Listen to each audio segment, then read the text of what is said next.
కిచెన్కి స్వాగతం. ఈరోజు రెసిపీ వచ్చేసి కీరా దోసకాయ పెరుగు పచ్చడి చేస్తున్నానండి. వర్షిణి గారు కీరా దోసకాయ పెరుగు పచ్చడి చూపించండి అక్క అన్నారు. ఈరోజు నేను కీరా దోసకాయతో పెరుగు పచ్చడి చేస్తున్నాను. ముందుగా ఈ కీరా దోసను తీసుకొని ఈ చివర్లో కట్ చేసుకొని తీసుకోవాలి.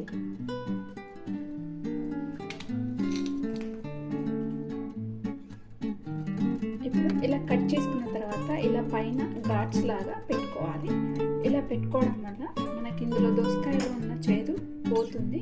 ఈ చిన్న కట్ చేసుకున్న ముక్కతోనే ఇలా రబ్ చేసుకోవాలి. ఒక 5 నిమిషాలైనా ఈ దోసకాయని రబ్ చేయడం వల్ల ఈ చేదు అంతా కూడా పోతుంది. ఇలా మనకు వైట్గా నురగ వస్తుంది కదా, ఈ నురగతోనే చేదు అనేది పోతుంది.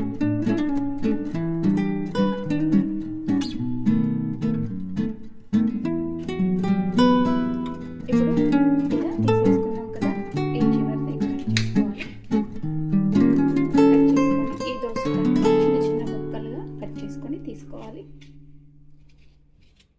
ఈ దోసకాయకు చెక్కు తీసుకోవాల్సిన అవసరం ఏమీ లేదు. ఇప్పుడు ఇందులో ఈ గింజలని తీసేసుకోవాలి.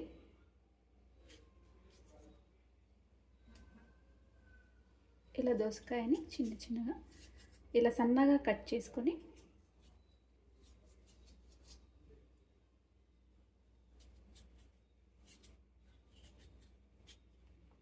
ఇప్పుడు చిన్న ముక్కలుగా కట్ చేసుకొని తీసుకోవాలి. చిన్నగా కట్ చేసుకుంటేనే ముక్కలు బాగుంటాయి. చూడండి, ఈ విధంగా కట్ చేసుకొని తీసుకోవాలి.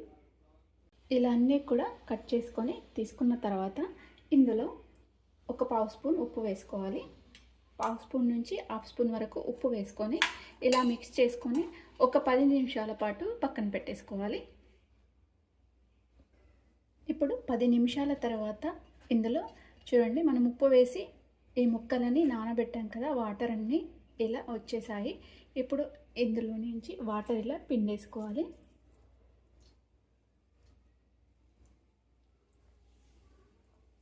ఇప్పుడు వాటర్ పిండేసుకొని ఈ బౌల్లో వేసేసుకోవాలి. ఎన్ని వాటర్ వస్తున్నాయి కదా, చూడండి మనకి ఎన్ని వాటర్ వచ్చాయి. ఇప్పుడు ఈ వాటర్ ఏమీ అవసరం లేదు, పక్కన పెట్టేసుకోవాలి. ఇప్పుడు ఇందులో ఒక 1/2 టీ స్పూన్ ఆవపిండి వేసుకోవాలి. 1/2 టీ స్పూన్ అయితే సరిపోతుంది. ఇలా మనము ఆవాలని గ్రైండ్ చేసుకొని ఇలా స్టోర్ చేసుకొని పెట్టుకున్నామంటే ఎప్పుడైనా కూడా వాడుకోవచ్చు. ఇప్పుడు ఇందులో పెరుగు వేసుకుందాము. ఈ పెరుగు అనేది మంచిగా తీయగా ఉన్న పెరుగు తీసుకుంటే బాగుంటుంది. ఈ పెరుగు ఇంత వేసుకోవాలని ఏమీ లేదండి, మనం కన్సిస్టెన్సీని బట్టి పెరుగుని వేసుకోవాలి. ఇప్పుడు ఒకసారి ఇలా కలిపేసుకుందాము.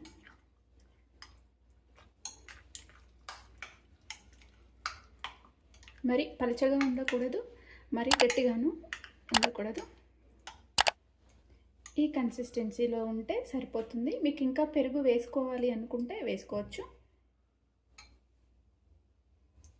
ఇప్పుడు దీన్ని పక్కన పెట్టేసుకోవాలి. ఇప్పుడు ఇందులో ఒక 1/2 టీ స్పూన్ ఉప్పు వేసి కలిపేసుకుందాము. మనం ముందుగా ముక్కలలో ఉప్పు వేసి రసమంతా నీళ్ళన్నీ పిండేసాం కదా, ఇప్పుడు ఒక 1/2 స్పూన్ వేసుకుంటే సరిపోతుంది. ఇంకా పడుతుంది అనుకుంటే ఒకసారి టేస్ట్ చూసుకొని వేసుకోవచ్చు. ఇప్పుడు ఒక మిక్సీ జార్ తీసుకొని, నేను పచ్చిమిర్చితో చేస్తున్నాను కాబట్టి నేను ఇక్కడ ఒక 5-6 పచ్చిమిర్చి తీసుకున్నాను. వీటిని ఇలా విరిచేసి వేసుకోవాలి.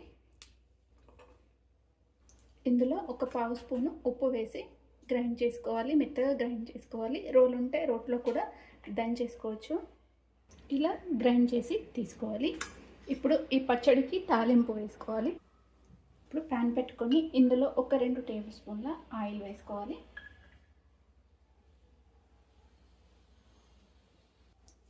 ఆయిల్ వేడిన తర్వాత ఇందులో ఒక 1/2 టీ స్పూన్ ఆవాలు వేసుకోవాలి. 1/2 టీ స్పూన్ జీలకర్ర,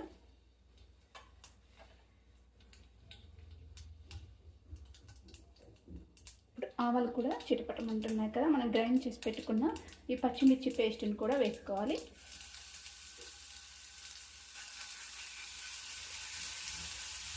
ఇప్పుడు ఈ పచ్చిమిర్చి పేస్ట్ ఉంది కదా, ఇది కొంచెం పచ్చి వాసన పోయే వరకు ఫ్రై చేసుకోవాలి. ఒక అర సెకండ్ లేదా ఒక నిమిషం ఫ్రై చేసుకుంటే ఈ పచ్చి వాసన అంతా కూడా పోతుంది. ఇలా ఒక నిమిషం పాటు ఫ్రై చేసుకున్న తర్వాత ఇందులో కొంచెం కరివేపాకు, ఒక పావు టీ స్పూన్ పసుపు వేసుకొని ఒకసారి కలిపేసుకోవాలి.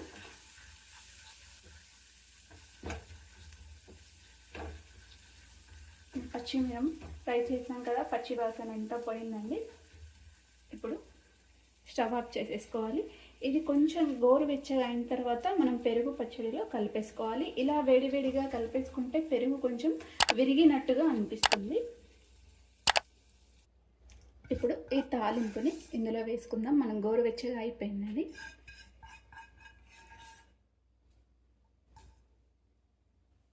ఇప్పుడు ఇదంతా ఒకసారి కలిపేసుకోవాలి. ఇందులో పచ్చి కారంకు బదులు మనం పొడి కారం ఉంటుంది కదా, అది కూడా వేసుకోవచ్చు. పెరుగు వేసుకున్న తర్వాత పొడి కారం వేసి పక్కన పెట్టేసుకొని తాలింపు వేసుకుంటే సరిపోతుంది.